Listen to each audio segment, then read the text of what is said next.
Élaborer le budget en 2026, c'est difficile.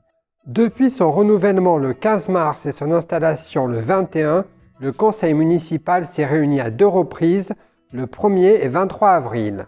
Indépendamment de la mise en place de son fonctionnement et de ses représentations, le conseil a adopté différentes délibérations dont la principale porte sur le budget 2026.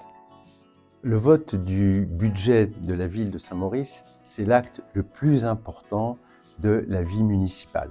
Donc, il est préparé par les services, par les élus concernés, et il est discuté en commission, notamment avec les élus minoritaires, avant d'être voté en conseil municipal. Élaborer le budget en 2026, c'est difficile.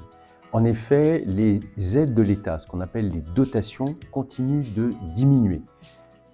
En 2014, l'État nous versait au titre de la dotation globale de fonctionnement près de 2,5 millions d'euros par an. Malheureusement, en 2026, une nouvelle baisse s'est imposée à Saint-Maurice et nous percevrons à peine 500 000 euros, donc une perte de 2 millions d'euros par an. Pendant ce temps-là, les charges augmentent, donc il a fallu prendre de nouvelles mesures pour faire des économies et éviter de recourir à l'impôt local.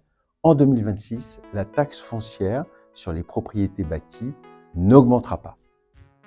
Dans le même temps, nous devons poursuivre nos efforts d'investissement. Priorité est donnée à l'achèvement des travaux de la rénovation de notre centre sportif, le COSEC. Nous sommes heureux d'annoncer qu'il sera terminé avant la fin de l'année. Et par ailleurs, nous maintenons nos efforts pour conforter les services publics et continuer à améliorer notamment notre politique de sécurité avec une police municipale qui a un effectif complet et qui disposera de nouvelles caméras de vidéoprotection. Parmi les autres dossiers significatifs, le Centre communal d'action sociale CCAS vient en aide aux Mauriciens en difficulté. Il y a une subvention versée par le budget principal de la ville de Saint-Maurice au CCAS. Elle lui permet de continuer l'exercice de ses missions de solidarité et de soutien aux familles mauriciennes les plus isolées ou les plus en difficulté. Il a été proposé aux membres du conseil municipal d'attribuer une subvention d'un montant de 150 000 euros au CCAS de Saint-Maurice au titre de l'année 2026. Autre délibération, la ville décerne chaque année un prix spécial à un jeune mauricien ou à un groupe. Ceux ou ses habitants se distinguent dans le domaine scolaire, sportif, culturel, humanitaire, professionnel, ou alors par des actions remarquables, ce jeune ou ce groupe témoigne d'un sens aigu de la citoyenneté.